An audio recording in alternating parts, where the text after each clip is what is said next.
رفاق درک نمی‌کنم بحث کنگره پنجه راجع به سید جنبش در کردستان تبدیلش میکنم به سه نیرویی که برای میگن مگه اینا طبقه‌ان که اون جنبش مسلحانه یا جنبش کارگری جنبش اون طبقه کارگر جنبش مسلحانه جنبش سیاسی اینا مگه طبقاتن چجوری این چی جنبش مسلحانه چیه اصلا اینطوری نبوده اصلا بحث به این صورت مطرح نشد بحث سر این بوده که جنبش در کردستان به حقش یعنی پیروزی جنبش در کردستان در نفع اطلاع انقلابی اطلاع سیاسی ممکن این حکم یک بود حکم دوم بوده که نیروها و جریانات و روندها و گرایشات و فعل و فعالاتی که توی جامعه موجود اجازه میده که این حالت اطلاع به وجود بیاد سر مسئله سراسری که خب واضح همیشه جزء اصلی تصویر ما تو خود مقیاس کردستانیش اون اتفاقات و جریانات و ابعادی از مبارزه که کمک میکنه وجود این اطلاع است جنبش کارگری نه جنبش طبقه کارگری جنبش طبقه کارگری معنی رسمی داره با مسلمان و همه چیز جنبش صنفی طبقه کارگر که میگه من معیشت رو میخوام حقوق اقتصادی میخوام قانون کار نمیخوام و غیره جنبش صنفی به معنی تو بیون جنبش کارگری معنی اخص کلمه این کاملا قابل تفکیک است جنبش مسلمانه طبقه کارگر همیشه قابل تفکیک ارتش سرخ توده کارگری هم داشته باشه بیرون درهای شهر تو کارگرها و کارفرما روزان جنبشون معنی داره وقتی شهر توش تو نیستی و این هست تو کارفرما شهر کنی که بنابراین جنبش کارگری در کردستان که کم بهش توجه شده معنی اخص کلمه جنبش طبقه کارگر اگه بخواد توجه شده این شکل نگاهش کردستان میگه جنبش طبقه کارگر ایران محسوب میشه جنبش کارگری در کردستان به نظر من تو چیزای کنجره پنجاست یه مؤلفه اصلیه که اطلاع جنبش کارگری که میتونه اطلاع پیدا بکنه چیز عجیب غریبی نیست یه مؤلفه مبارزات دومیش مبارزه همگانی سیاسی که از مسئله علیه رژیم به اصطلاح ستمگری که به طور به عینه مردم می‌بینن این ستمش ابعاد مشترکی داره دیگه هر روز که نمیام در خونه آدم تماس بزنن بالا خونه آدم فردی بزنن ولی مثل مردم ایران از این وضعیت مبرران کسی بیشترشون تو اصفهان کسی بالاتپه پایه نزده موقعی که الله دو تا دو میره جیبتو بگرده این نیست این خاصیت کردستانه که یه نیروی اومده میلیتاریزه که برای مردم اینجا میجنگه هیچ واقعی تو ایران اینطوری نیست که در همه مردم اجایی میجنگن دارن با احزاب سیاسی و نیروهای اپوزیسیون معینی مقابلن جیب هر کسی که نمیگردن که بالای خونه هر کسی که پایدن امنیت منطقه تهرانه که داشتون حسش نیست اگر عراق یا جاده های به تهران کرد قضیه نمید طرف با احزاب سیاسی سازمان ها مبارزه و غیره طرف تو کردستان طرف داره به امنیت این منطقه و یک ملت و یک مردمی که در اینجا به سر میرن به ثبات سیاسی خودش اونجا کارمون تام کرده گذاشته همه جا میلیتاریزه کرده این مسائلی به بار میاره که جنبش سیاسی علیهش به بار میاره چرا کردستان میلیتاریزه است چرا میکشی چرا هستی اینجا تو که من زبونتا من زبان حل نمیشه اگه بگه چه میگی دولت تعیین میکنه آدم تعیین میکنه پاسمان تعیین میکنه شهر تعیین میکنه چه مسئله هم چیزی جز دست خود میکنه نیستی اما بری بیرون دیگه همونطور که مردم همه جایی بالاخره اگه بری تو ادارش شهردار اسمانی خب بالاخره خب مردم هم میگونه اون سیویل یا اومده اونجا ارتش یا نماده وزارتش اگر بفرد باشه خب اول بری بیرون این چه از بود مشخصی سر کردستان در میشون بنابراین این مبنای جنبش سیاسی همگانی تو کردستان مردم کردستان بالاخره تحت یک فشار ناشی از ستمگری ملی جنگ علیه ستمگری ملی و تلاش برای سرکوب اون جنگ علیه ستمگری ملی این شرایط به نظر من جنبش سیاسی برمیاره تو ایران تو مدرسه سراسری سربازی میمیرن نداری میری الترناتیوی نداری سازمانی که میگه سربازی نره سخته برش بگی چیکار کن بعدش وقتی بشه یه بخیر قرار بشه شناسائى پرست تو کردستان معنی داره میگه با سربازگیری مقاومت بچه تو پس بگی میکنم این کارو مردم مبارزه براشون معنی داره میگه سرباز نمیدن معنی داره براش یه جای ایران نمیدن مردم مسلح کنن بگم بیا شما اسلحه بگیریم بریم یه دیگر بزن تو کردستان این کارو میکنن ویژگی‌هایی که ناشی از مسئله ملی در کردستان و ادامه این مسئله در اشکال سیاسی و نظامی که طلب رسیده این دیگه جنبش سیاسی داور میتونه بزنه وجود داره یعنی مردم کردستان از هم دیگه که هم دیگه رو ببینن هم میپرسن از این چیزای مشترکی دیگه قرار چیه جنبش طوره بعدم دمکراتیک چی میگه کمونیست چی میگه جنگشون چی شده این مسائلی که نشون میده جنبش همگانی تو کردستان در جریان هستن اصول اطلاعش میشه حرف زد، ولی بالاخره مسائل مشترک سیاسی وجود داره که نه به سرنگونی میرسه، نه از اون وقت برمیگرده فقط به این که شورای اسلامی منحل باید بود. و سوم جنبش مسلحانه است که این جنبش دیگه مثلا کسی نمیتونه تاریخ کردستان نگاه کنه یکی از دو سازمان مسلح هم در این دوره بودن. راه مبارزه مسلحانه به یکی از اشکال در دسترس مردم کردستان تبدیل شد.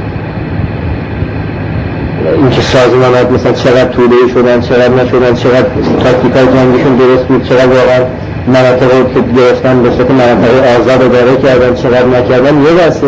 اینکه در کردستان در فاصله سال 57 تا امروز جنبش مسلحانه پا گرفته.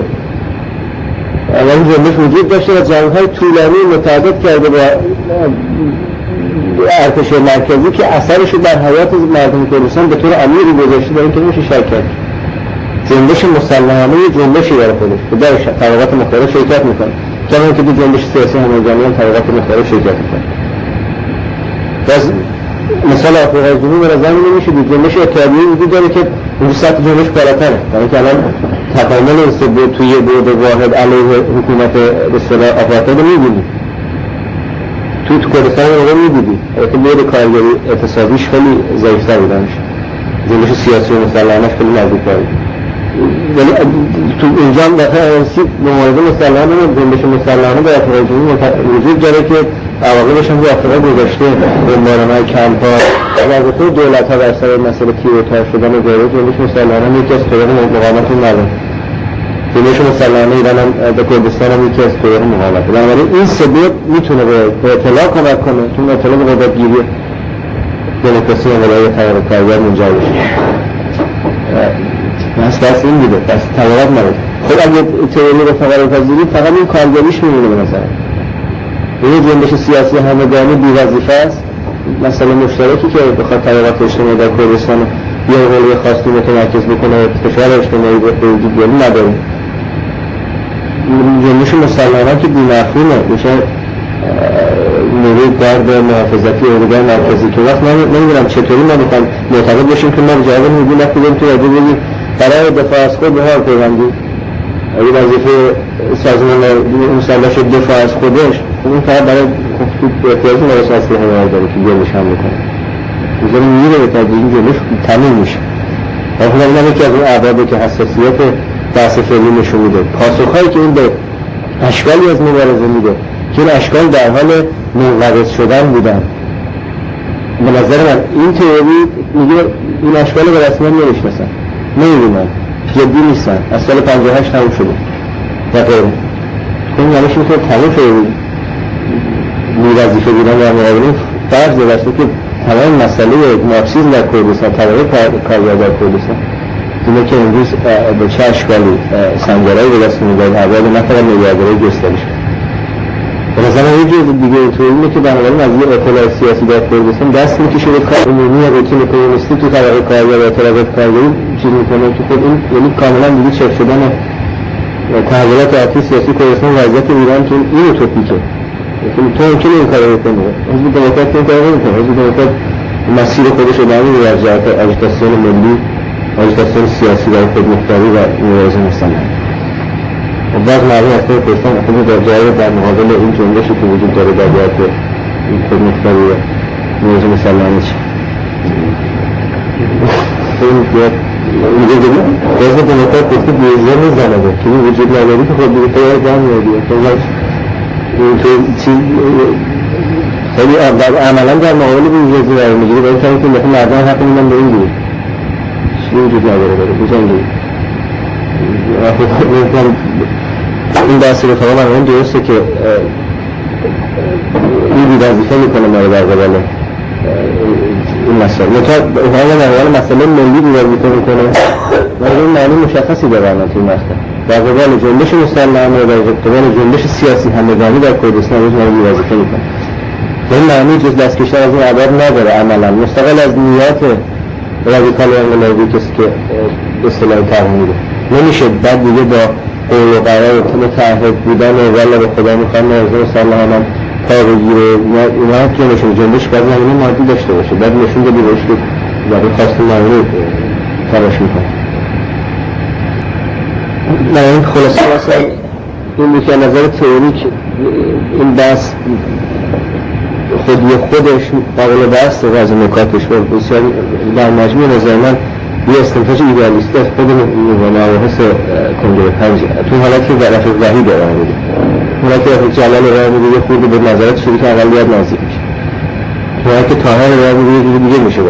ولی در مجموع جنبندی که فرداش بکنم رفیق وحید میخونه فرداش یکیشون اینو برنامه قرار بدیم به نظر من استنتاج ایدئالیستی و غیر خلاق، استنتاج شماتیک و غایت‌گرایانه از مباحث کنگره 5 مثل استنتاج انقلابی از اون مباحث وجود داره که تو خود خط نشد رهبری کنه. و ببینیم که از نظر عملی مشکل هضم این وقتی که این در تناقض و تقابل و در حتی متاسفانه جای تخطئه نقاط درخشان و به اصطلاح ادامه کاری مارکسیسم در کردستان داره مطرح میکنه خودشو، این طوری نامفهوم‌تر میکنه و بالاخره که این مقطع تاریخی و مشخصی مطرح میشه که چیزی جز اتهام آمپریزم به خودش نمیشه زد.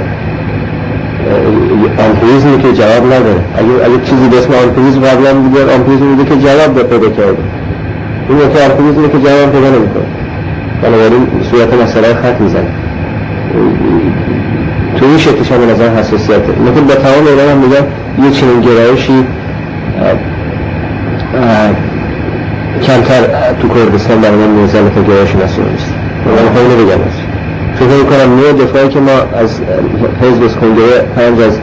سیاستهای تاکنونی و از مسیر آتیش میکنیم تعیین میکنه که آیا یه چنین گرایش اشتباه آمیزی علاوه از چند به یک موجب برگشت فرمولنده ناسیونالیستی منجر میشه.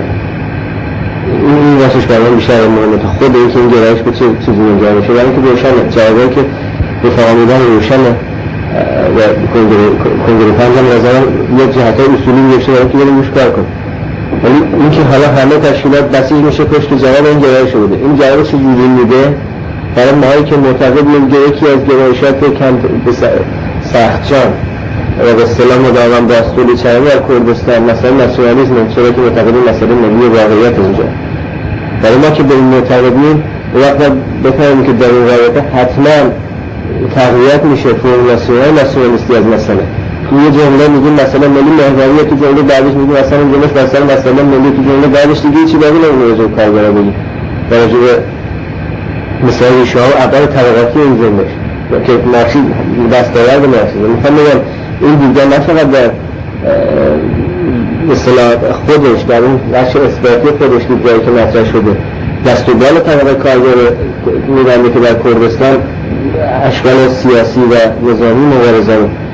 همچنان موقعیت رهبری کننده به اصطلاح پیش برندش رو توش حفظ بکنه نگه ازش کنار بکش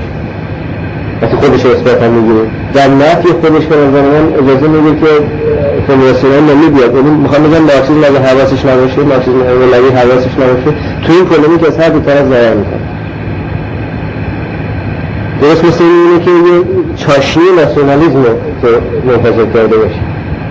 یه چیزی زده باشه که ناسیونالیسم میتونه به طرفش بزنه. من نگرانم بازم یه مستقل از این که چی فکر میکنه، چه اهدافی،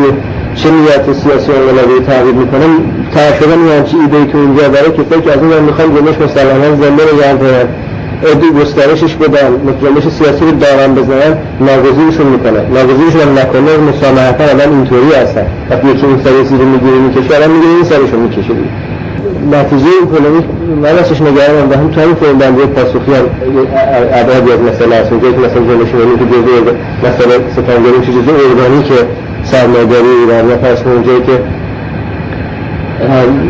یه جوری صحبت میشه دیگه کارگر کرد اون مشاقت رو میکشه و به قول خود سیدی ابراهیم در چند وقت پیش کارگر مشهدی موظف نداره.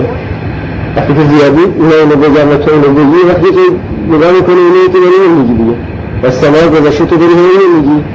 اون داره اینو میگه در نتیجه تداعی میشه جنبش با این چیزایی که تو سماع میگی. من نگران این نتیجه میکنم هوشیاری خط مارکسیستی و اصطلاح رهبری مارکسیستی در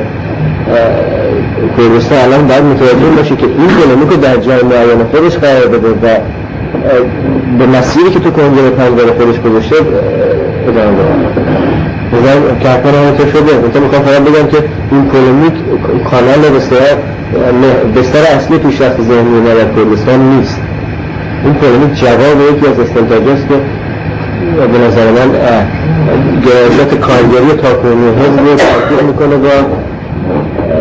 بنبسته سیاسی و بنبسته نظامی که جنبش تحت فشار سرکوب سیاسی و احتمال سیاستی احزاب بهش فشار میشه. این دوتا رو میذاره رقم اصلیش چیزی میسازه که در ضرر میرسه. این گذاره است به نظرم. این که توی همچین شرایطی تو کردستان جریان وجود بیاد که اونطور جریان وجود بیاد که دیگه همه از وقت طبقه کارگر کار کرد. این کار میکنه این واقعا نگران نمیکنه که این جریان پیش بیاد که توی از دموکرات هم داره پیش میاد که مطالعات ملی رو بیاره دیگه با حس دور بیشتری بذاره سرباهی بحثش. من فقط میگم نگران موج برگشت ناسیونالیسم هستن و این اون چیزی که باز تولید شونده است. گرایشی که جنبش کردستان ملی نیست در کردستان تا این مادی نداره. گرایش مثلا ملی داره. یعنی جنم پای اقتصادی و هر پایی که خوبه اینو نداره.